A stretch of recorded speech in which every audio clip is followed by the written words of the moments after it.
Kaleidoscope, a weekly public affairs program brought to you in partnership with the Urban League of Greater Cleveland, Kaleidoscope Magazine, and News Channel 5. Good morning, everyone, and glad to have you with us today. Obstetrician Dr. Judette Lewis specializes in high-risk pregnancies at Metro Health Medical Center. She's here to talk about her work with patients and her research on sleep apnea in pregnancy. Then we will hear from Crystal Murphy and Karen McHenry, who will shed some light on human trafficking. Later in the broadcast, Christopher Jerry of the Emily Jerry Foundation will tell us what he's doing to prevent medication errors. Good morning again. This is Kaleidoscope. I'm Leon Bibb, and so we begin. Beginning right now with Dr. Judette Lewis, who's with the Metro Health Medical Center, an obstetrician there. Good to have you with us, Dr. Lewis. Thank you for having me. You are here to talk a little bit about high-risk pregnancies. What are the red flags that are waving for high-risk pregnancies? Number one, people who decide that they want to get pregnant sometimes have medical conditions or they're on multiple medications. Those pregnancies are at risk. They're at risk for pregnancy loss. They're at risk for adverse effects on the baby. And then there's also the mom's health that can sometimes get progressively worse over the course of that pregnancy. So in the field of high-risk obstetrics, we say that we know these women still want that happy outcome, and we're here to try to help them get to that happy outcome. Yeah, I know you don't have your books and your things with you, but maybe you can tell us what percentage of pregnancies would you think, or would you guess or estimate are high-risk pregnancies? It depends which populations you're talking about, but now with the higher rates of obesity and women waiting to get pregnant until a little bit later in pregnancy, I would say about 10 to 15% of them. Typically, at what point in her pregnancy does an at-risk mother see you for care or consultation? Most often, it's after they've had their first visit with their general obstetrician who will be delivering them. There's a small subset of people who will see me even before they get pregnant, so that I can discuss with them what they should be doing, what kind of vitamins, which medications they should come off of, and also to discuss a preliminary plan for the pregnancy. And I think that's always a good idea. Now, doctor, I know you've done some research on obstructive sleep apnea in pregnancy, and I want you to talk a little bit about that. But first, I want you to tell us, what is sleep apnea? So sleep apnea is a condition where during sleep, an individual essentially stops breathing. Their airway is blocked off either by their tonsils or thickened tissue in the airway, and air stops moving. The problem with that is if air stops moving, then your oxygen levels go low. And your body responds to that by waking you up, but then it also responds by increasing your blood pressure and having a lot of other effects that can increase your risk for heart disease. Now, what would that do for a fetus in the woman's womb? What would that do to that fetus, that child? So that's the big question that we're studying. And what we have found so far is that at minimum, it increases the chance of that fetus being born preterm. And the reason that fetus is being born preterm is because the mom develops high blood pressure, and it develops a condition called preeclampsia, and because of that preeclampsia being severe, we are increasingly needing to deliver that woman early. So it causes a detriment to maternal health, but then also to the fetus too. You continue to do your studies in this. The study is still open? Are you still Yes. looking for participants? Yes. Who do you need? Who do you want to see come in and help you do the research that you're doing? Well, we have two studies going on right now. The first one has approximately 160 women, and we're looking for women who are overweight or obese, and we're screening them for sleep apnea. The second study is a larger study that's being actually funded by the National Institutes of Health, where they're looking at 3,600 women across the country, and these are first-time moms, and that's regardless of weight or medical conditions, that they're testing them for sleep apnea. So we can get an answer for once and for all about what the risks are for these women. And can people call you or contact you to get in line for this study if they would like to help with Absolutely. this? Let me put some information on the screen. You can go to sleepdisordersinpregnancy.com, right? You can get more information on everything we're talking about, or you can telephone that number on the screen, which is 778-5498 in the 216 area code. How long are you going to have this study open? So the first study, which I talked about, in which we have almost 200 women, we're going to keep enrolling through the summer.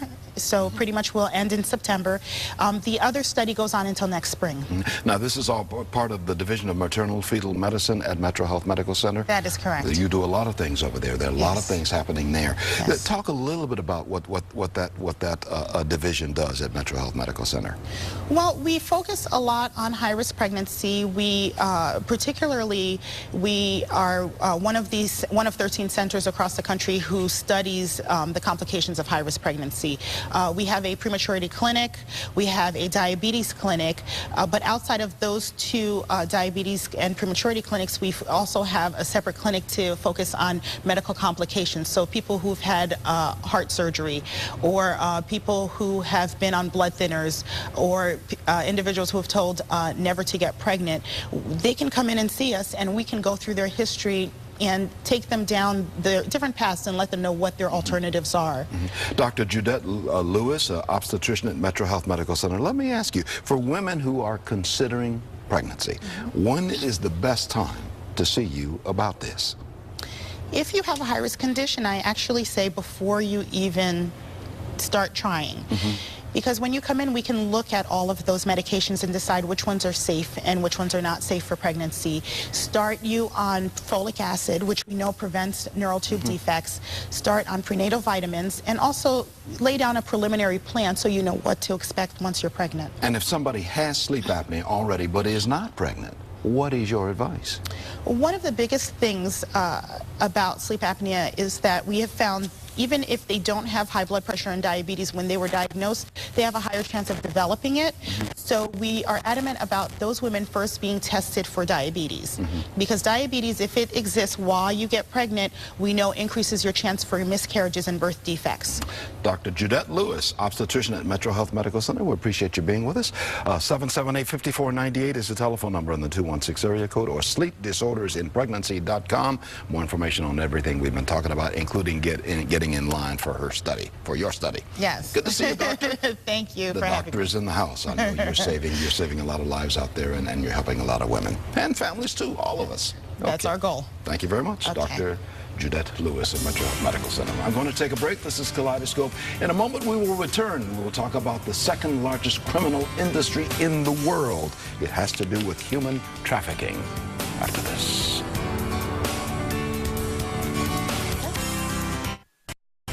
And welcome back to Kaleidoscope. Good to have you with us. Crystal Murphy calls herself a modern-day freedom fighter, and she works with the Jade Rescue Project and is joined today by Karen McHenry this morning, and they will share with us information about what is considered the second largest criminal industry in the world, and that is human trafficking. Karen McHenry sitting on your left, and Crystal Murphy sitting in the middle here right next to me. Good to have you both with us. Crystal, let's begin with you simply because you're sitting next to me. Okay. What is human trafficking? Well, human trafficking, it really is modern-day slavery. It's the taking of people through force, fraud, or coercion, and it's forcing them into modern-day slavery. There are two forms. There is labor trafficking and sex trafficking, and they are both happening here in the United States. Okay. And Karen McHenry, you are going to tell us a little bit about the typical victim in human trafficking. Really, the most alarming part about human trafficking is that the age is really 12 to 14. So these are young girls, young boys that are being groomed, they're being lured, they're being manipulated into these sexual trafficking situations. And we have a hotline for kids that are homeless and out on the street. So 24 hours a day, a kid that's in trouble can call us that needs help.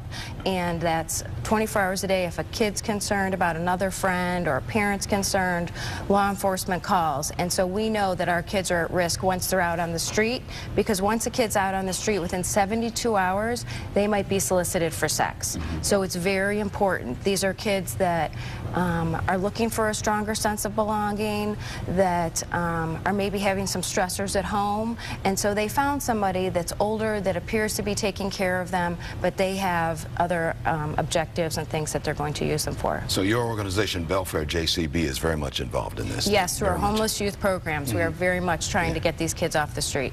Crystal Murphy, what brought you to this? You call yourself a freedom fighter with the Jade Rescue Project. Tell me about that.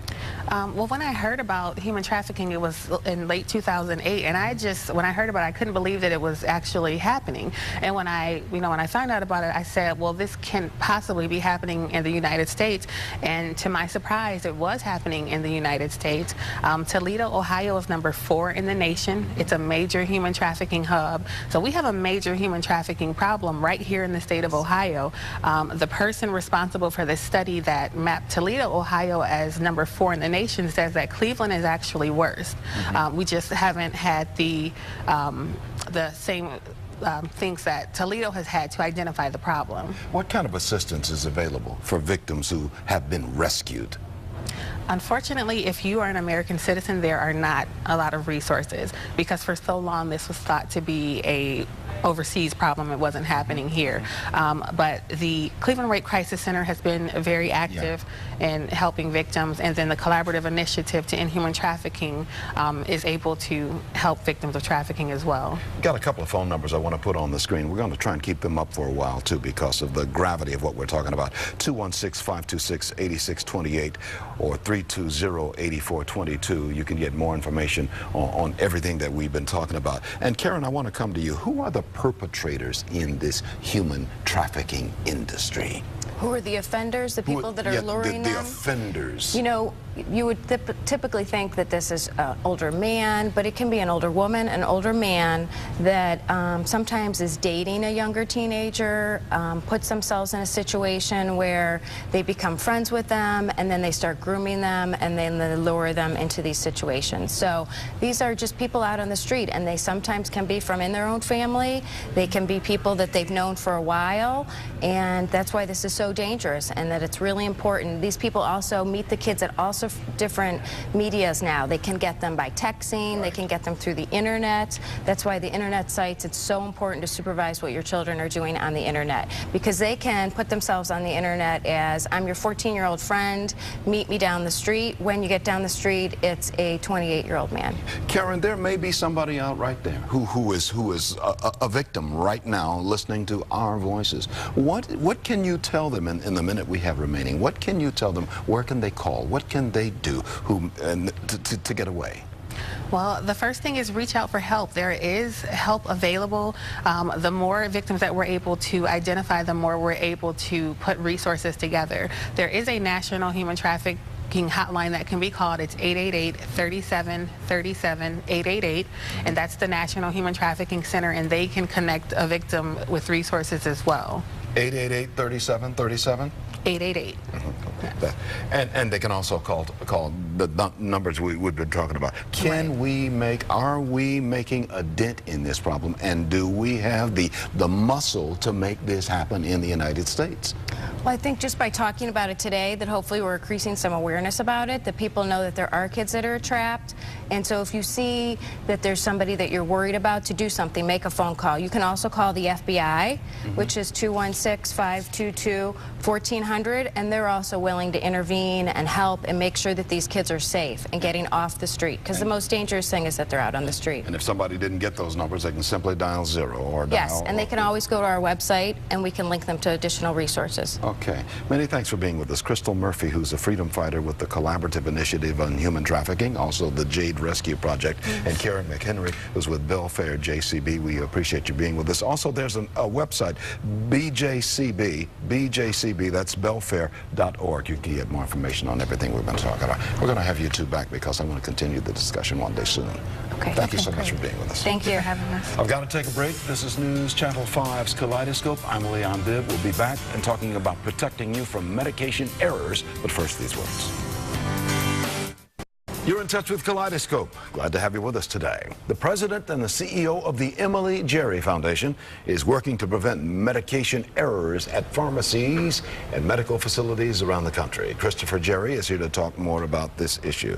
Hello, Christopher. How are you? Hi, Leon. Good to have you with us. What's the mission of the Emily Jerry Foundation? I know it is named in honor of your daughter. Yes. In memory of her. What's the mission of it? Well, my 2-year-old daughter, Emily, died as a result of an unfortunate medication error back in 2006. And the mission of the foundation that I've established is to, number one, improve legislation, to provide training, better training and oversight by the various pharmacy boards in the different states to prevent medication errors. You have been successful with that. There's an Emily law in Ohio. Yes. And basically, in a couple of seconds, what does that Emily law say? Emily's law provides some regulation, training requirements, and oversight by the Ohio Pharmacy Board. It was passed in January of 2009 and signed off on by Ted Strickland. Prior to Emily's law, there was no oversight in the state of Ohio, or training requirements, or any requirements whatsoever for pharmacy technicians. Well, our sympathies on the loss of your daughter, who I understand passed away in 2006. Is that Yes. correct? Yeah. Basically, what happened? What was it that went wrong? What went wrong, Leon, was she was in the hospital and had just miraculously overcome cancer.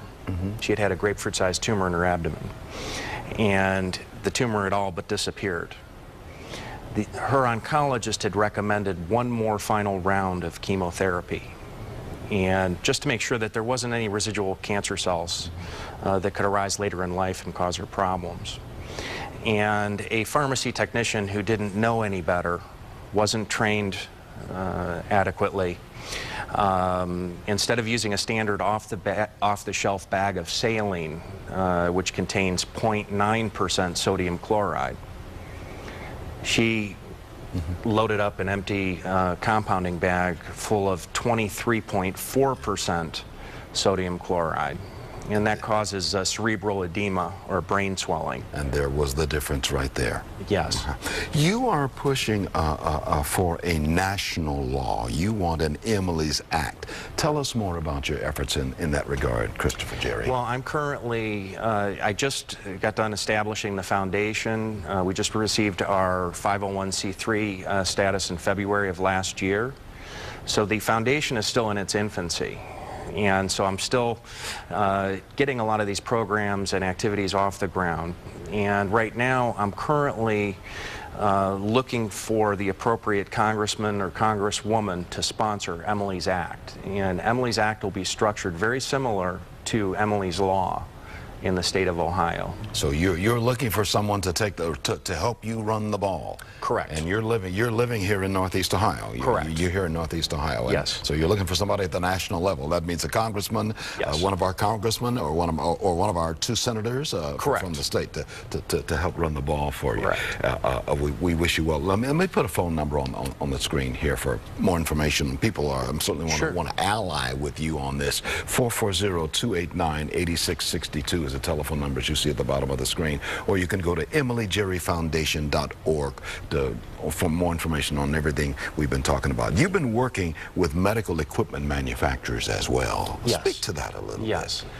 I'm currently trying to set up an endorsement or sponsorship program for companies that have clinically proven medical equipment that has clinically proven efficacy to immediately begin saving lives upon implementation into the pharmacy workflow and or the OR.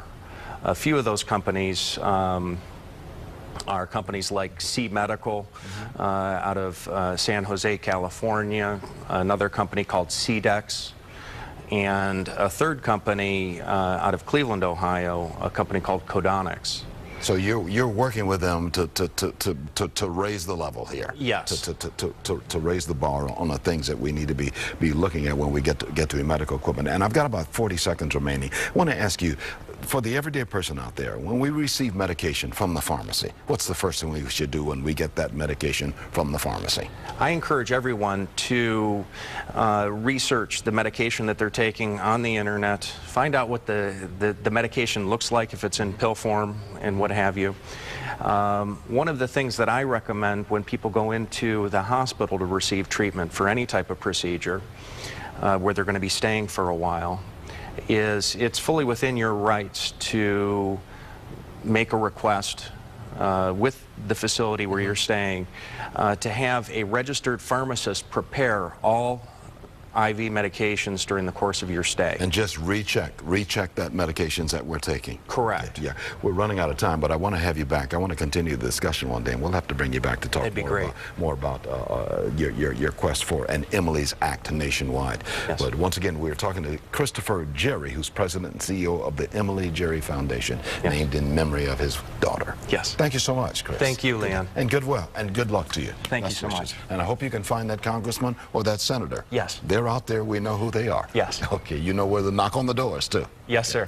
I'll take a break, and we'll be right back. This is Kaleidoscope, back in a moment. Thanks, Leon. Yeah. We're partnered with the Urban League of Greater Cleveland on this broadcast, and with us now from the Urban League is Keithan Gale, who's going to talk a little bit about where we are with the college tours, the historically black college and university tours for high school kids. Yes, sir, Mr. Bibb, thank you for having me. We are actually getting ready to head out on April 17th. We have 2 tours running concurrently, one northern, where we'll be in parts of West Virginia, North Carolina, into Kentucky, down into parts of Tennessee, Nashville, and Memphis. And our southern tour is heading into Arkansas, Missouri, parts of Texas, in terms of Texas Prairie View A&M and Texas Southern, heading back up through Louisiana into Mississippi, and we're also going to meet in Memphis, Tennessee. And the high school kids are already in line for this now. Oh, yes. We filled up the tours. We got a minute remaining. We filled up the tours, yes, and sir. now you need some help to help cover some of the costs for these tours. Absolutely. For the kids visiting colleges and universities. Absolutely. Absolutely. So what we're trying to do right now is just try to generate as many funds as possible. We've had some generous donations from various people, such as Macy's, U.S. Bank, Mr. Burt over at Dave's, the Men of Harambe. Very, very great donation, but we need more. We're trying to raise about $4,000 or $5,000 at this point. Because each tour for each kid costs about $550 in our remaining 30 seconds. Absolutely. About $550. And that's not including meals. Yeah, so this is fully chaperoned and all. The kids are in good hands. Absolutely. And this whets their educational appetite for college. These are high school kids from the greater Cleveland area, and they're going to find out what life is like on college in a week's tour. Absolutely. Okay. Absolutely. Right. So what should people do? Contact the Urban League? Contact the Urban League as soon as possible. All monies will be due by April 15th. 622-0999 and the 216 area code. That's it. We got to go. Kaleidoscope, a weekly public affairs program brought to you in partnership with the Urban League of Greater Cleveland, Kaleidoscope Magazine, and News Channel 5.